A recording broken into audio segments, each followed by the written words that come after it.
All right, hi everybody. Welcome to another edition of LTADchat. I'm Rick Howard, one of the three amigos who puts together these chats for us on a somewhat regular basis, trying to make sure that we get the information out there that we can talk about to find out best practices in long-term athletic development for populations from cradle to grave.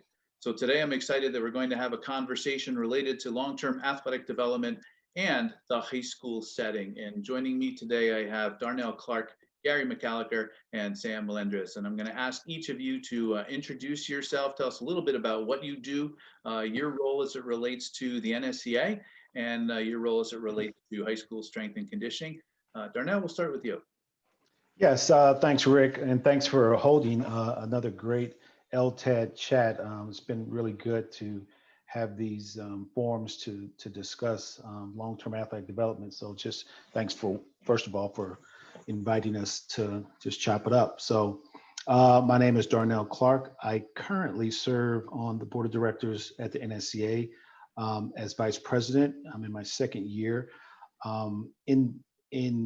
a board member, but I've been volunteering with the NSCA for about the last 10 years in state director, regional coordinator, and now board position. In terms of my profession, I am a strength coach. On the high school level, I work at a school called Charlotte Country Day. We're a JK through 12 school, about 16, a little bit over 1,600 students.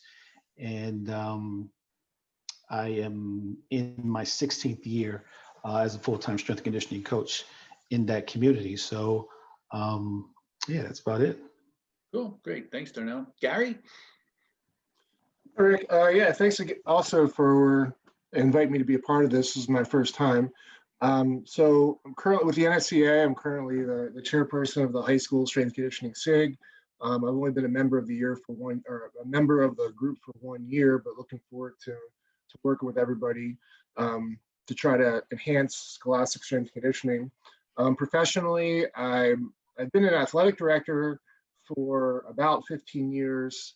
I've also been like an assistant principal and a classroom teacher. And as my years as an AD, I've always kind of had been rooted in the strength conditioning component.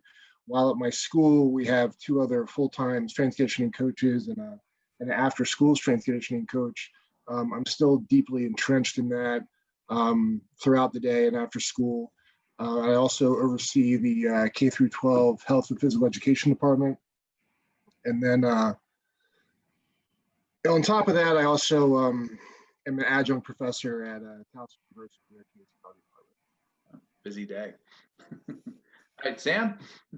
Yeah, thanks for having me, Rick. And also honored to be here with two guys with so much experience. I've heard a lot about both of these guys and actually had the privilege of working with a young lady who knew Darnell from working at the NSCA. And so I'm excited to just be part of this conversation right now. So I am in my 13th year as a full-time strength and conditioning coach at Discovery Canyon campus in Colorado Springs, Colorado. We say campus because it's a K-12 campus. I'm working exclusively at the high school. It's about 1,200 students. And like I said, full-time. So my role is programs before school, teaching all the classes during the day and after school. I'm also involved with the NSCA's high school special interest group on the executive council. And like Gary, I'm in my first year. Really excited about any of the opportunities to continue to grow the profession and really create awareness of the profession. I feel like that's still an area where we can do a lot. And in terms of, like I said, being excited to be part of the LTAD chat, really started getting more and more interested in long-term athletic development when my little guys started performing and started competing in sports, and really started seeing that there was a lot that we needed to do as a country as a whole to maybe have a better approach for everybody. And so becoming increasingly passionate about that age group is definitely something that I've wanted to start becoming more involved with. So yeah, excited to be part of this and learn from everybody. Well, great. I really appreciate everybody taking the time to be on here today. And I think I'll just back up for a quick second for those who are not really familiar with a special interest group is or what we're talking about there, just for a little background information. Within the National Strength and Conditioning Association, there are several special interest groups which attract like-minded members of the NSCA to have conversations and to put forward initiatives for that particular audience. So there are sports-based special interest group like hockey, basketball, soccer, etc. Then there's also developmental levels. So there's the high school special interest group for high school strength coaches, the college strength coaches special interest group, and then the long-term athletic development special interest group, which started off as the youth special interest group. And we've done a lot of work over the years together with the high school special interest group.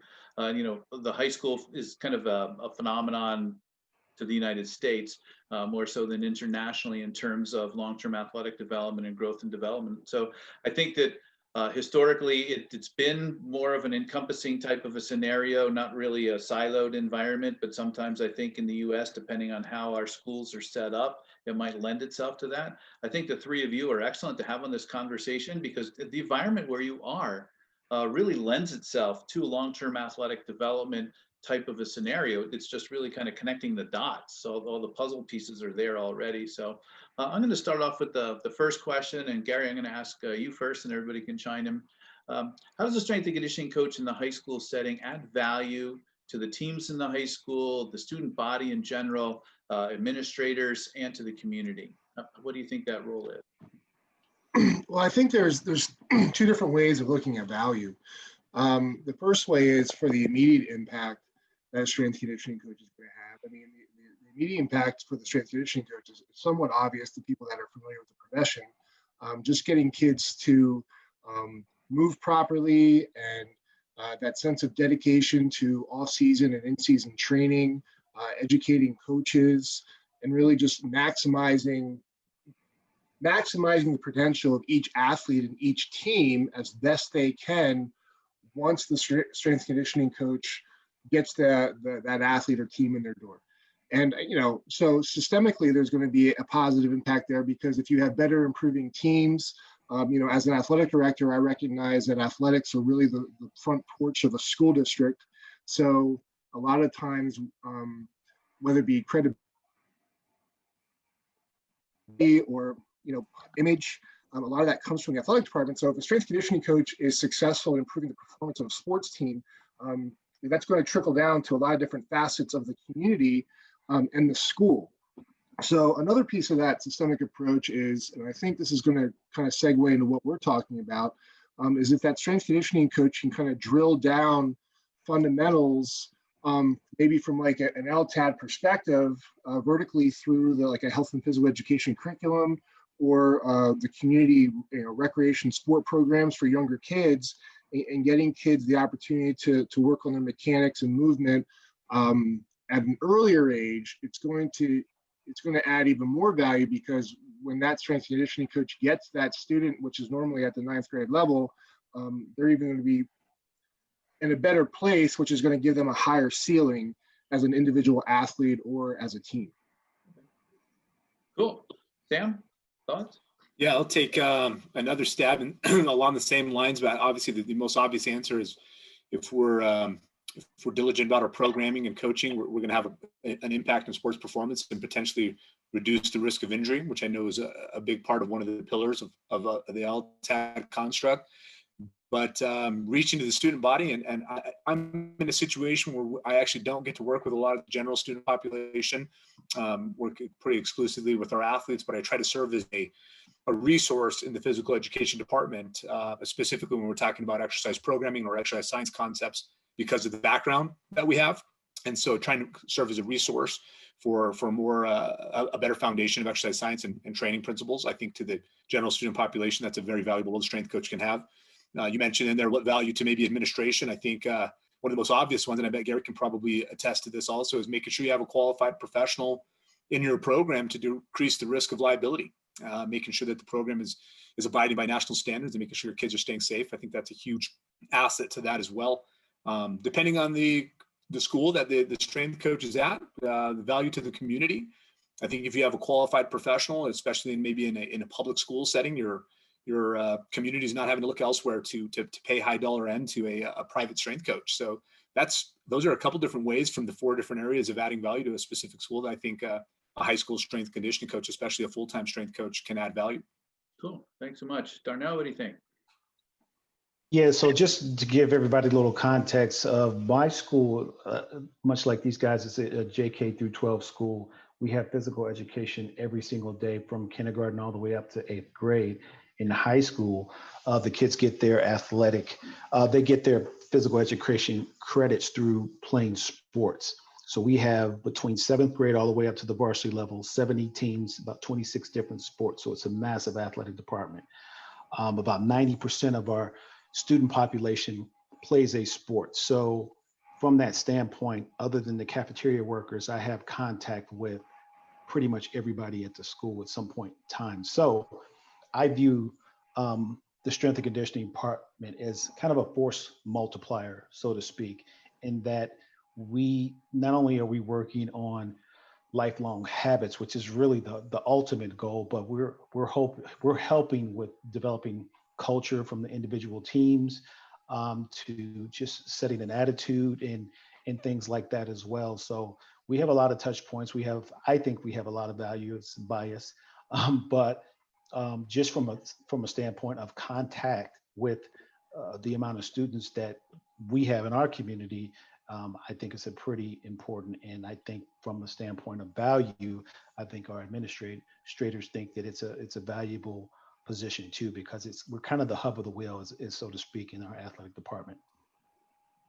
I'm just kind of thinking out loud here too, as we're having this conversation.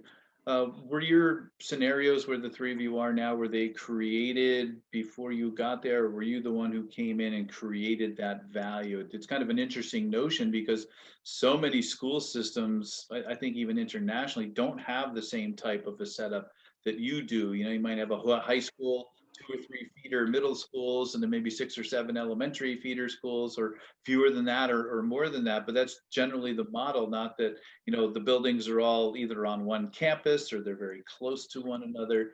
So has that setup actually helped you to do that, or did you still have to come in and make that happen? Darnell, you want to start that one? Sure. For me, I walked into a situation where it was loosely set up that way. But what I mean by loosely is that our athletic department does not mandate that each team sees the strength and conditioning department as a part of their staff. However, over the course of years, so when I first came there, I had 2 teams. I had football and I had volleyball. Those were the 2 teams, and I built them one by one from there. So it was a very organic process. And after a certain amount of time, nobody knows, I've been there so long now that nobody knows anything differently. So it's kind of embedded in our culture. From a standpoint of the physical education setup, our upper school did have physical education at some point prior to me coming. But what happens is they build a new building, they have a weight room and they need somebody to run it. You know, that's kind of how it happens. So at a lot of places. So I could just speak for myself. And so it was kind of loosely set up. It's just that I've had the autonomy to kind of build it organically from within, and have had tremendous support along the way. Great. Cam, how about you? How was your setup? Yeah, it's a bit of a unique situation in that I got there before Discovery Canyon opened. And so I was actually maybe the second coach hired before we actually opened our doors to just freshmen. And the original athletic department and the original athletic director had a vision that included strength and conditioning being a backbone of the athletic department. So I was pretty fortunate to find the right people at the right time while the school was in its planning phases. So really got in at the ground level. And like I said, it was an original vision of strength and conditioning being a large part of the athletic department and physical education department. So I really got a running start. I tell people a lot, I have to run pretty fast at times, but I got a running start in the fact that I didn't have to create the position or justify the position, which I know is definitely the case in the uphill battle for a lot of, especially public schools. So were the coaches brought in based on your philosophy of strength and conditioning? Was that congruent? Yeah. Wow, yeah, in a roundabout way, yes. And every athletic director that I've worked under, which has actually only been 2 in 14 years, for example, in all hiring committees, it's brought to the attention of the prospective candidates that the strength conditioning program is going to be a backbone of their off-season, in-season training, and that they're going to support it. And so having the support of administration has been huge. Again, but you still get coaches coming in who don't really understand what that role is, or maybe don't understand the value of that position. And I have to work really hard to make sure that I'm educating them, building the trust from them so that I can ultimately get their athletes in the weight room. So, but yeah, ultimately, it's a pretty nice setup in the fact that I've been there from the beginning. I'm the only strength coach at Discovery Canyon in the history of our short history. So that helps out a lot. Oh, very cool. Gary, what do you think? But how did yours work? So when I started at Kennerdale High School, the school district, in 2008, and I'm not kidding when I tell you that there was no strength conditioning anything. The weight room, if you want to call it that, was a couple like squat racks that were probably Walmart quality. We didn't have a bumper plate. We didn't have a bar that I would touch. I'm kind of a bar snob, but there wasn't even a bar worth me touching. So we had to rebuild everything from scratch. Um, and we did have a lot of upper administration support, but as an athletic director, aside from me always being a weight room strength and conditioning guy, I mean, that's where my roots are, anywhere I've been, even when I was in college.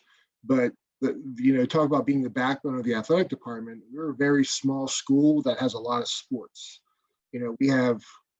We have multiple multi-sport athletes, and people want to compete, and really the only way that we can compete with the talent that we have as a public school is to make sure our kids are as physically fit as possible, to give them the best chance to keep them the most injury free. So we started building this program through the physical education department with teachers, and we brought in one teacher, but the other teacher was already there. And we just kind of mentored them and groomed them. The one has a CSCS, the other one is actually, I think, going to take Rick's preparation battery to take the test. And then we also were able to add an after-school strength conditioning coach that wasn't full-time, but we had 2 full-time people in the school day. And then a junior high, we added a junior high strength conditioning coach last year as a stipend position. And then what we started doing was drilling down, getting our coaches certified in things all the way down to elementary level. So then kids can take strength conditioning centered classes as their phys ed requirement in high school. They have different options, and it's open to everybody, and it's the greatest thing we've ever done. It's great for the athletes, but it's probably more awesome for the kids that aren't athletes, that never experienced any type of kinesthetic awareness, but they're still getting stronger and better and can move and do things they've never done before. And that's probably the biggest plus that we have, is we have kids involved from all over. But when I started, there was absolutely nothing.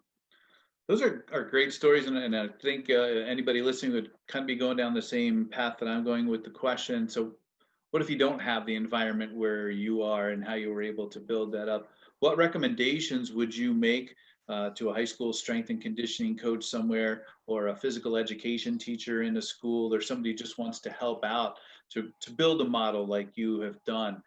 How would you recommend that they get going to do that? What are some of the steps you would offer them? Well, as someone who started off with 2 teams and really had to build, Sam mentioned it, relationships. It's all about relationships and showing that you have value. It starts with who shows up, and you coach the heck out of them. Whether you have one team, whether you have one PE class, whether you are a coach / strength and conditioning coach, you're a sport coach, and you integrate it into your practice time, do everything at a very high level, and then people will notice. Kids will talk, people will start to ask questions, and then you say, I'm very glad you asked that. Here's what my thoughts are about that, and here's what the NSCA says about from a position statement standpoint, and I think that this will be beneficial for our community. So really, start with where you're at. You have a lot of years of experience and a lot of years of growth here. I wasn't always working with every single team. I had to build them one by one and build those relationships and really deliver, basically. And I think that's my advice. And if you started from scratch, is that how yours work too? What do you think? Yeah, I would say the same thing. I would echo what Coach Clark said 100%. And I actually get this question a lot, especially in the Colorado Springs area, because there is not a whole lot of full-time strength and conditioning coaches. And I feel like you mentioned the United States is a little bit behind in terms of the setup of high school strength and conditioning. But I would say Colorado is even further behind than a lot of places, especially when we start talking to coaches from other areas. But I get this question from young coaches who are maybe trying to get their foot in the door. And I recommend that they, again, start small, start with the teams that they have some buy-in with, coach your tail off, make sure that kids know that you're there for them, that, that old educator adage of kids don't care about how much you know until they know about how much you care. I think that goes a long way. I'm really glad I heard that really early on. And I think, like Coach said, people talk, and it's kind of one of those things. If you build it, they will come. More teams start coming around, especially if you're doing a good job with putting all your care into those limited teams that are bought in. So I had a little bit of a similar situation in that only a couple of the coaches on staff when we started really understood and gave me the chance, and just worked really hard with those groups of kids and worked hard on building relationships with the coaches as they came on board, and that's paid off well. Good stuff too. Gary, what are your thoughts there? Well, just to echo what Sam and Darnell said, I mean, really what we're talking about is as a strength conditioning coach, having a vision. You're having a vision of what your ideal situation is going to look like and each stakeholder's role in that vision. So, we're talking about relationships, and that's the first thing when you want to before you can communicate your vision accurately to somebody, you need to have a relationship with them. So if we're talking about your community coaches, your sports medicine department, your athletes, which are absolutely vital, your team coaches, your admin, whether that be your athletic director or your principal, whoever, really controls the budget, building that relationship, but also sharing that vision with them of, this is where it fits in. These are the goals. These are the quantitative goals. This is my step-by-step process of how we're going to get here. We're there, and you really have to grind it out to get to that point, because it just won't happen overnight. And the big part is developing that relationship with the kids so they keep coming back. And we know as coaches that have worked with any athlete, if a student athlete is going to put the time in, like, we will make them better. We will make them better. We know we're capable of, and it's, we know what the system is capable of, and all we need is their dedication. So we build that relationship with the athlete, and, maybe that's where it starts, and we get everybody else on the same page. I think it's the best chance you have. That brings up a good point too. Like, you could have your own individual vision of what you think the program should look like, but unless you can make that a shared vision that everybody buys into, as we like to say, get everybody having the oars rowing in the same direction towards what that shared vision is for that collective impact. How do you do that? How do you create that vision? Are there tips you have for people listening who might be struggling figuring out, how do I reach out to the physical education department? How do I get my administrator on board? How do I get the coach to allow me to actually work with their players? How do I promote a long-term athletic development system in my school and in my school district? What tips might you have for that? Well, this is a two-part answer that I have, and one is kind of piggybacking on the last question. Just to give you an example, and I thought about this as Sam and Gary were talking, one of the things that I did to build buy-in was I started hosting state clinics at my facility. I couldn't get my baseball coach or my basketball coach to go to a clinic somewhere else in the state that was centered around strength conditioning, but I volunteered to host. The only thing I said is that I have to be able to let my coaches in for a discounted or free rate, and I negotiated that as to be a host site for clinic. And we held 3 clinics in 3 different years. So if you think about it, we have 150 coaches. So if I got 20% of those coaches at each one of those events, that was me kind of selling what I do and them getting to see it, how it could benefit their program. So that was kind of an abstract way of me building buy-in with my community, is by hosting these events. And then, the AD would show up, and then, the headmaster might walk through and things like that. So it was really just kind of trying to think outside the box and parlay my relationship with the NSCA at the time in hosting clinics. So that was one kind of creative approach that I took to building buy-in and building awareness to the benefits of strength conditioning.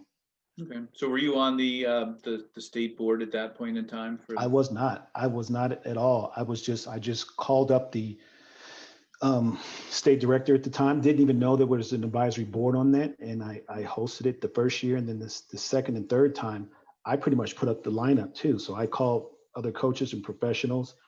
Come to find out, that was pretty much the role of a state director. So after I did that a few times, the state director cycled off, I applied for the state director position. So yeah, I didn't know much about the inner workings of the NSC in terms from a volunteer standpoint. I just, I know they needed sites, and volunteer. Our school has great facilities, so. Sam, you host some clinics out in Colorado Springs too, right? Some get-togethers and gatherings. Is that part of how you're sharing your vision too? No, actually, I was listening to Coach Clark, and I was just like, that is awesome. We've put together a small group of coaches who've gotten together. I'm right up the road from the NSC headquarters, so they were allowed us to have a little informal roundtable discussion there. But I'm loving that idea. I'm thinking about how do I make that a part of the piece of creating some of that buy-in and getting my sport coaches involved with that there. But so Coach Clark, I'm going to steal that idea. And I mean, it's simple. It sounds great. But the point I was going to add to that is creating or improving the education piece to our coaches, making sure they understand what it is we do, that we're not just the weights guy. I think a lot of the reservations a lot of sports coaches might have, especially from some of the sports that aren't traditionally real well supported with a strength program, or that they're afraid we're going to get kids hurt, or we're going to become a powerlifting team or weightlifting team. So just maybe educating about what we're doing from a holistic approach to developing athleticism and reducing the risk of injury. But, Rick, I was thinking about in terms of creating culture and buy-in, and with the group of kids that we work with, or the age group we work with, there's another really important stakeholder that I know these other coaches have made efforts to create that buy-in, and that's their parents.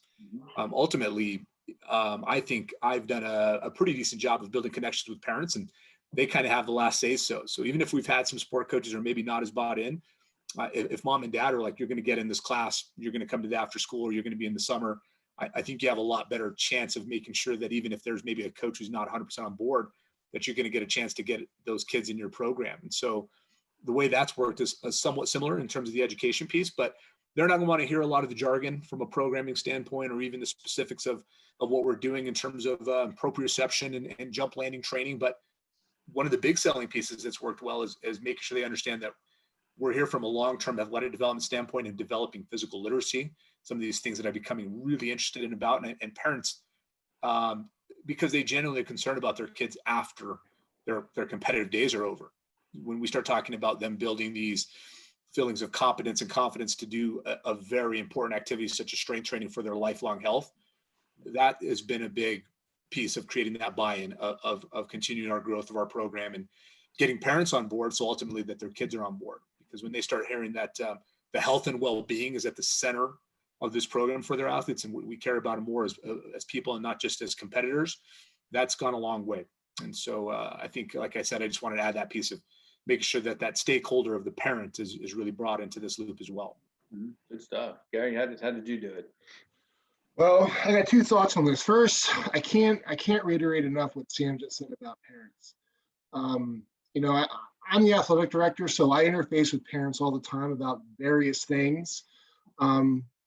Sometimes it's on my terms, and sometimes I'm reactive to them reaching out to me about whatever.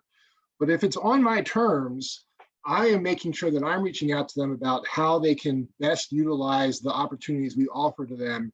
And this is how I phrase it to parents, and I think this is important. I look at it as an investment, a time investment standpoint. I don't mean for like getting a scholarship or anything. I just mean from these parents will focus so much on like investing a clinic or a travel team to get their kids increased skill.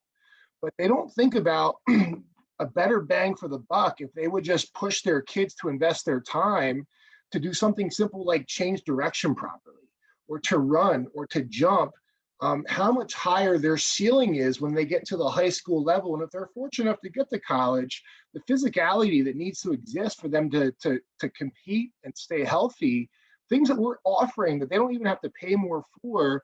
Sometimes parents just have this blinder on skill, and they just want to think about skill, and ball touches, which is they're all great things. And if, as long as it's done in moderation, but getting them to understand that they could probably make a better impact at this point in time in their kids' experience at the high school level just by getting them to focus on their physicality. Now, ultimately, they can't do it for them, and parents and coaches can't want it more than the kids do, but sometimes they just need a nudge. Sometimes they just need a nudge. And I've found that if a kid gets a nudge and they make a consistent attempt to make it for the first 3 months, and they get, that training from that, increased muscle fiber twitch, and they get strong, and they're like, oh, this is awesome. You know what I mean? Like, they're hooked. They don't need anybody else to communicate to them what they're going to get out of this. And the other thing I had was, and this just goes back to Rick's how, your question about how. And I see this a lot with like younger strength conditioning coaches, young professionals in general. It's not enough to just have the vision, right? Like, we can all kind of have a vision, or I can steal somebody else's vision, or I can see what Sam did and I say, oh, that looks great. That's what I want to do. And I can, like, this is my vision. But what the strength conditioning coach needs to do, and this is really hard, is they need to take ownership of convincing other people of the vision. They can't just say, well, this is my vision. You need to understand that this is awesome, and it's your problem if you don't think it's awesome, because it's obviously awesome. Like, you have to take the ownership of, like, this other person that I'm trying to convince this vision to has a million other people talking to them. So I need to approach it from their lens and invest time in getting them to understand why this is important to what they oversee. And I think that is a very time-consuming task. And it takes a unique person to understand all the different stakeholders' perceptions of what's going on. So to elaborate on that how then, and you have experience because you have so many hats you wear in the school, how do we recommend a strength and conditioning coach get to the level of the health and phys ed staff, for example, or the parents or the students, and even the students who aren't participating in sports? Gary, I've been to your facility. Darnell, I've been to yours, so I know how you do that. Sam, I'll get out to Colorado as soon as they let us back out, right? But I really love seeing what people do and how you make that connection. What can you share for everybody of best practices for making that connection to share that vision? What do you recommend? Just give some context here. We have program heads. So if you are the head softball coach, you are responsible for the varsity team, the junior varsity team, and the middle school teams. And at some point in time during my early years, when I was recruiting our sports teams to let me be involved with them. I would have a preseason meeting with the coach, or maybe a postseason meeting with the program head. And we would talk about, always start with injuries. What seemed to be injury trend on your team this year? What are, how many people are you graduating? What is your younger kids looking like? Just really trying to get information about their programs, and then pop the question, how can I help? Tell me what you envision your program looking like in the next 3 to 5 years, and how can I help you get there? And really start to build that relationship from a standpoint of not me going in there guns blazing, say, you need to do this, that, and the other. Set a platform so where they can tell you what they need and let me use my skill set to help you get there. And to this day, that's still my approach. How can I help you get there? And that just opens the door wide open, because then they know, and they're involved in the process, and that may change year to year based on personnel. You may have gone to a basketball clinic, and you learned about a new offense, and now all of a sudden you want to start running more, things like that. How can we tweak your team's training to do that? But it also allows me the opportunity to say, I know you're involved with your middle school teams, but not as much. How can we start to prepare them for your vision early on? And that's where LTAD comes in, and we start to have these conversations very organically, and just asking a lot of questions and doing a lot of listening, I think is the best approach. From a PE standpoint, I am a physical educator. I just my vocation happens to be a strength and conditioning coach. I'm trained as a physical educator. So I'm very close to all of our physical educators in the school. So, I'll go and watch or sub or participate in some of, their things, if not just watching what they're doing, having lunch with the team and talking about it. And, Rick knows we had a a LTAD kind of clinic one weekend and invited the PE staff to come and, just provide them with opportunities to learn and to really try to integrate what we do from a community standpoint and not be so separate from physical education to athletics. And so it all starts with relationships and just really going in there in a humble state and asking a lot of questions and volunteering your skill set to help. Gary? Yeah, I mean, I think Darnell hit it right in the head. I think I made a quick list when you answer your question because otherwise it gets jumbled up in my brain. But like the first person is obviously your athletic director. We're talking about who do we talk to? Like who do we have that first conversation with if we want to try to be a bigger part of the program to implement a vision for strength conditioning or LTAT. Another person would be, every school district is going to have a chair for health and physical education. Is that person accessible to you? I'm sure that they're not going to say, oh, the strength conditioning coach can't come. I'm sure they'll welcome a strength conditioning coach coming to a meeting after school or something. But I think what Darnell said is very important, that it's important to show up to that listening. You're going to show up to that meeting with your listening ears on, not really interested in like sharing your vision per se, but just listening to what's going on in the dynamic of the group. Another person would be your director of curriculum instruction. Every school district is going to have a director of curriculum instruction, and all those people are always looking for specific content for each group of teachers. And I will tell you that health and physical education generally does not get a lot of tailored specific content when it comes to professional development days.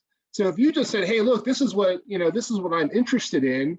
I would love to be able to talk to your health and physical education teachers about this and learn more about their perceptions.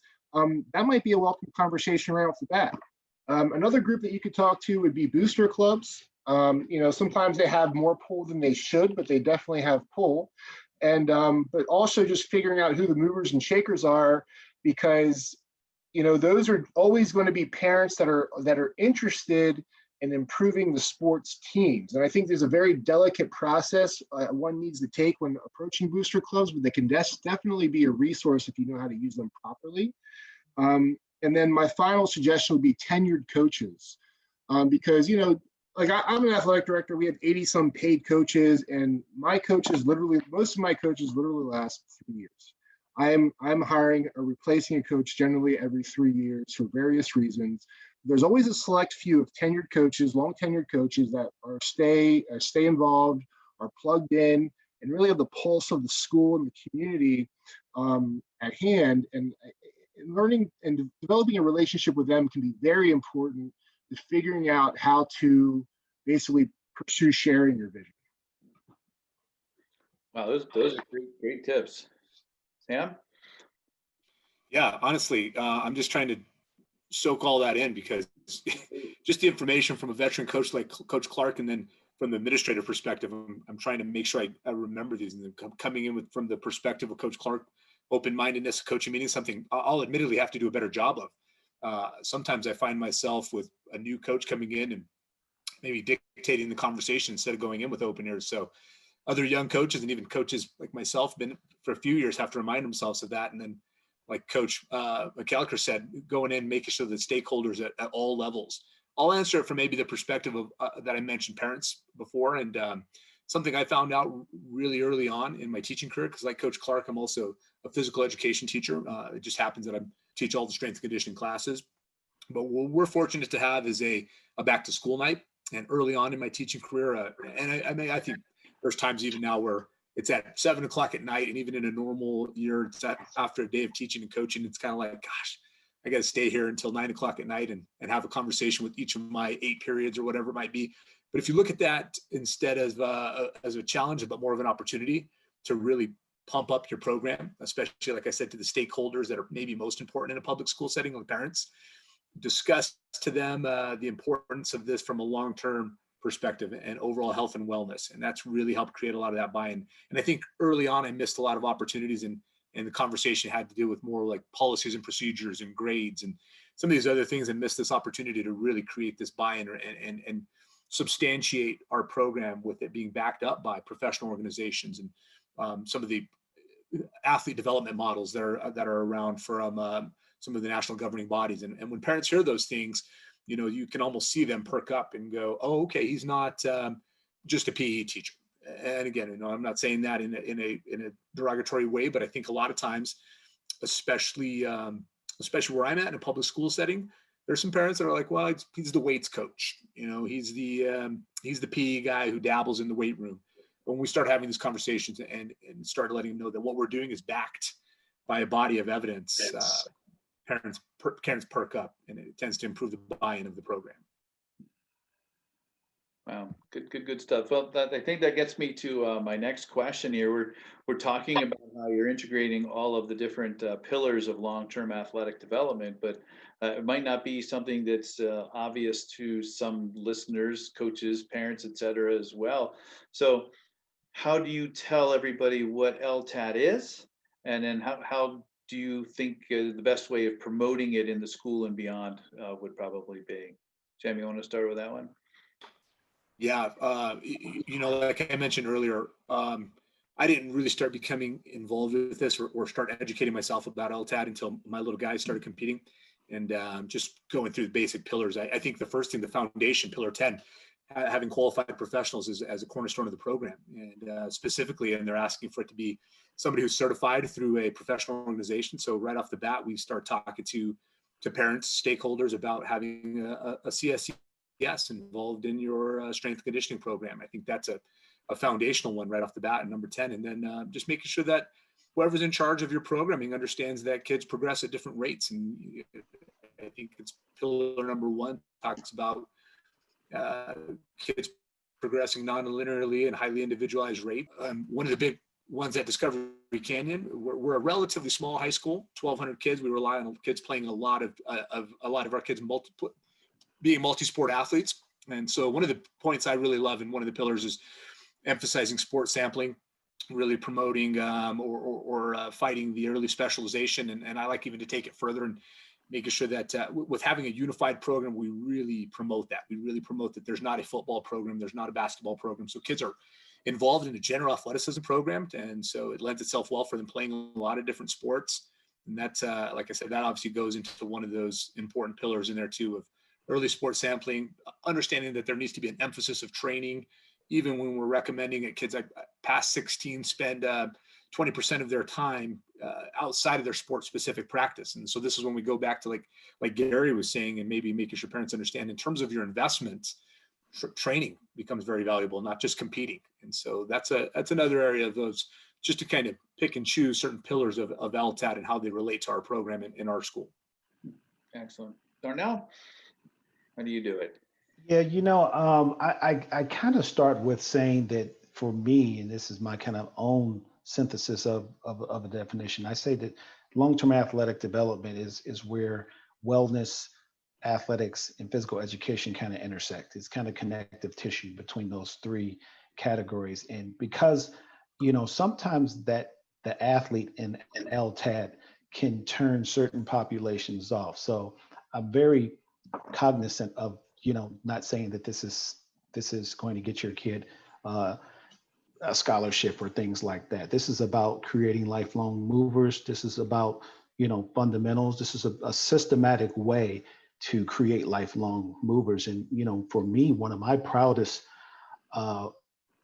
accomplishments, if you will, is the amount of kids that we've had that have gone on to service institutions such as such as West Point or the Naval Academy and things like that, and they've had the confidence to do so. And they've told me straight up that a lot of the things that we did and from our training standpoint helped them have the confidence to pursue this.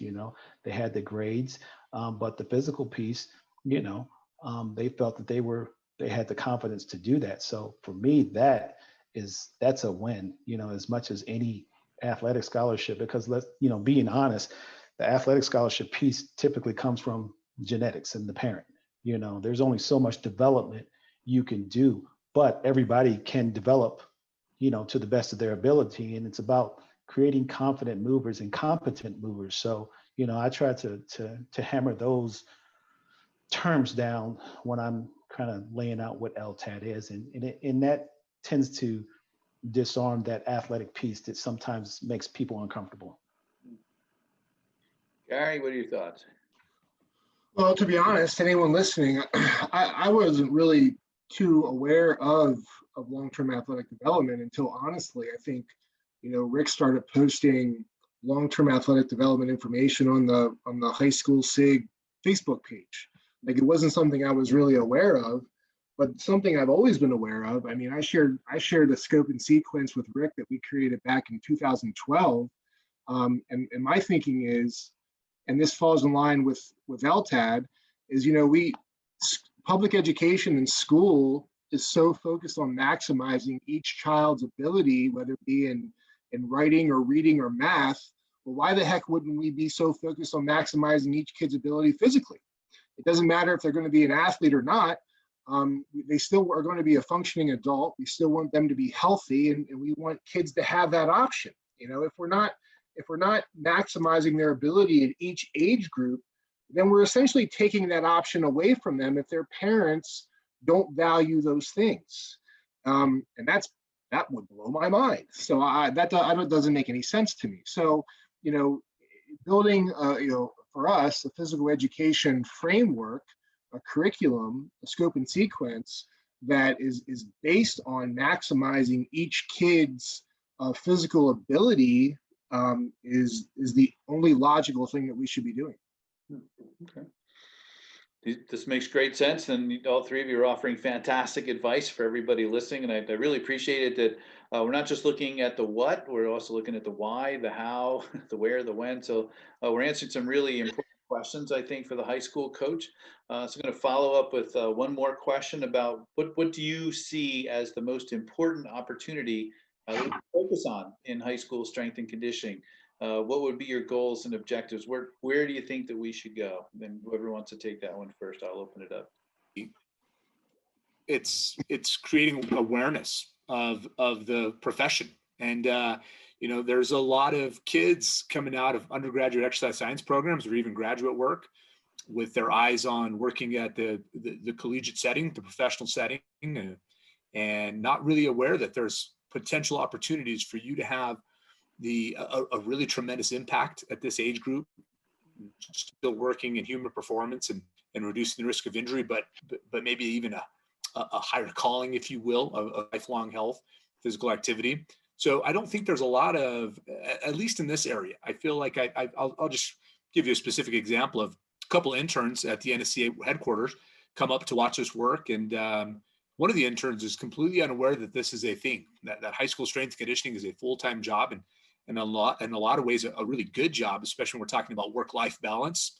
And so for me, it's just, I think the biggest opportunity is creating awareness that this could potentially be a great position for a lot of prospective strength conditioning professionals.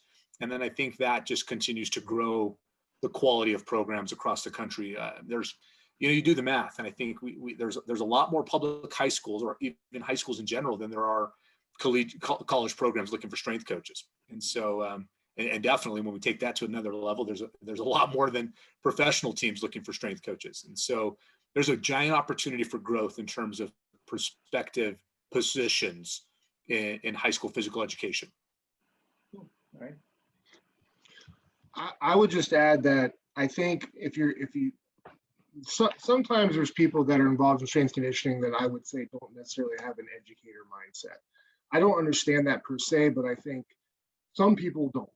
But a lot of people do.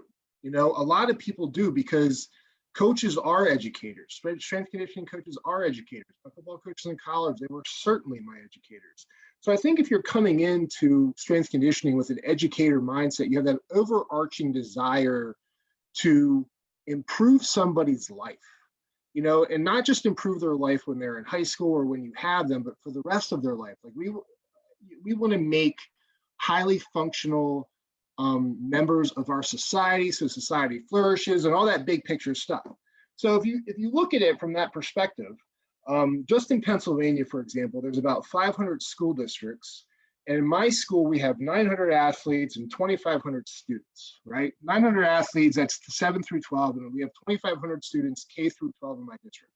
So if you come into my district and we don't have a strength conditioning coach, there's so much opportunity, kind of like what Sam was saying, to really make a difference in the lives of these kids. And you can do it in the sports programs, or you could do it just, through regular phys ed and make it and get everybody the opportunity. Or you can get involved with the health and physical education department and drill down vertically the LTAD, and you can affect every student in that school, K through 12. So just looking like what Sam said, the opportunity to make a difference in people's lives is just profound, and it's really untapped. So I think that's a huge positive for the scholastic realm. Cool. Darnell.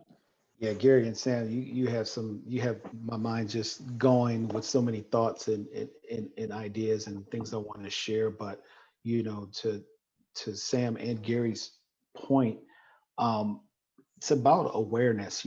First thing, you start with your community. If you are in a community, and if this is a passion or interest, or you're already doing it, think about how you can be a force multiplier. How your department, how strength and conditioning could be a force multiplier. One of the things that I recommend is the Strength of America Award. That's an award that is for high schools.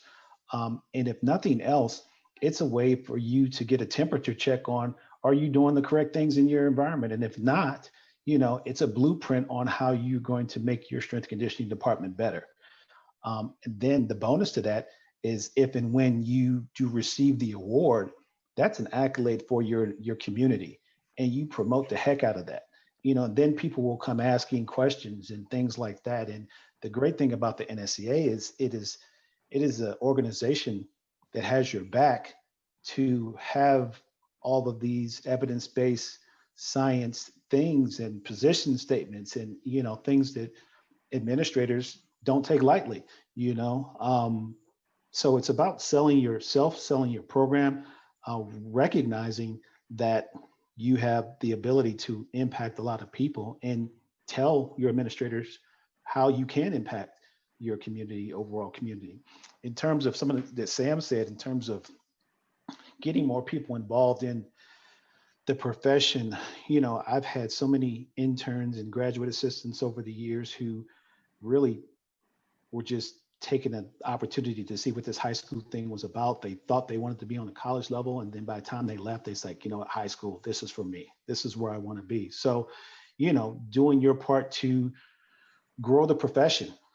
And, with that said, I think organizations like the NSCA, one of my missions as a board member is to do more to try to bring awareness about salaries and making it a viable position at schools and things like that, to where it's, respected path as an educator, as Gary said. And we are educators, we are impacting, and you need to come into it with the educator mindset, because it is about changing lives. It's about impacting people for long term. We all played sports over the years, and we all have had great coaches and maybe not so great coaches, and they impacted us in different ways. So paying it forward, and impacting as many people as possible. Well, I don't know about you. I've taken copious notes throughout this, and it's I being have too. recorded, so we can go back and view it later, which I know I will definitely again, and this will be helpful to everybody. And I'm going to ask, as well, we start to wrap up here, a key takeaway or a key pay it forward thing you want everybody to recognize about you and your program, or from our conversation this evening. Jamie, you want to start that one? Sure. One thing I like to say, and maybe just advice to young coaches, or even other coaches, maybe just in terms of trying to deal with the crazy situation we're all dealing with right now, and continue to keep the perspective that we're developing kids, not programs. I like to throw around out there. Ultimately, we're trying to develop the best kid with our program, not the best program with our kid. And we've really had to extend ourselves as coaches to make sure that with the uncertainty of maybe not having a competitive season this year for a lot of our kids, make sure that they understand that they still need to take part in these very important physical activities that are good for their bodies and their minds. So keep that in mind. We're there. We're kid-centered first. Great. Gary? Sam stole mine, but I'm student centered. You know what I mean? Student centered, and this is my, like, I have a complete evaluation system based on this no commit care framework, which in the fundamental pillar of this framework for coaches is kids need to know that you care about them. Now, I don't know too many coaches. I've never met a coach that didn't care about kids, but I have known some coaches where kids weren't sure if they cared about them, and there's a big difference there. So making sure that, you know, the kids that you work with, they know that you would go to war for them, you'd run through a wall for them, and you're there to make them better. And that goes. You talk about creating a vision, and you talk about creating a culture and organizational politics to get into building that with different stakeholders. It all starts with your kids know that coach is going to do anything for them. Excellent. Darnell? That's great. You know, it's me as an old dog here, doing this for years. Like, it never gets old hearing that, to kind of reset yourself. You get all into all the different minutia of what you do on a daily basis, but you can never lose sight of what it's about, and it's about your students. So, great job with that, guys. For me, it's about, I'm going to pass on, just do your best to be a professional. Join an organization, be involved in that organization, whether it's the NSCA or another organization, but join an organization that's going to help you be the best professional that you can be. And, you know, people will start to take notice of your program, the attention to detail that you put to through your program, and how many people you impact. For me, I keep saying it over and over, you want to be a force multiplier. You want to impact as many people as possible, because you have an opportunity to impact such large groups of people. So, you know, continue to grow and develop and to get involved. I have benefited so much from being a volunteer with the NSCA over the years, more so than I ever thought I would. It has made me a better professional 10 times over, just being involved in meeting people like Gary and Sam, you know, and hearing their stories and hearing what they do, and reminding myself, you know, I need to think about that again. I've heard it. I believe it, you know, I advocate for it, but, you know, it just helps to constantly reset and think about those things. So thank you guys for, you know, saying those things. And, you know, hopefully we've touched some people out there today. Yeah, I think you're absolutely right, Darnell. And I'll echo off your comment briefly. I never thought that I would have as many connections and as many opportunities as I've had through the NSCA over the years, and even to the point where here we are hosting an LTAD chat, and I'm getting to hear from you three, and I'm learning so much just listening to you, and then it's reinforcing some of the concepts that we often think about. And I think for the opportunity part, it's really showing me that a lot of times we talk about sports coaches focusing on the X's and O's, and sometimes I think strength coaches are focusing in on the weights and the sets and then the programming, et cetera, without really thinking about that education mindset as much. So my takeaway from this, my mission moving forward after this, is how do we create better strength coaches with an education mindset? Is it within the physical education curriculum? Is it within the strength and conditioning curriculum? Is there a different way that we do that? Because that really is the quality professional. So we know that there are certain standards. NSCA has standards for a strength and conditioning professional. I have to go back and look at it. Is that in there? I'm not so sure I remember seeing that, other than, you know, the credentials and the expertise and exactly what your roles and responsibilities are.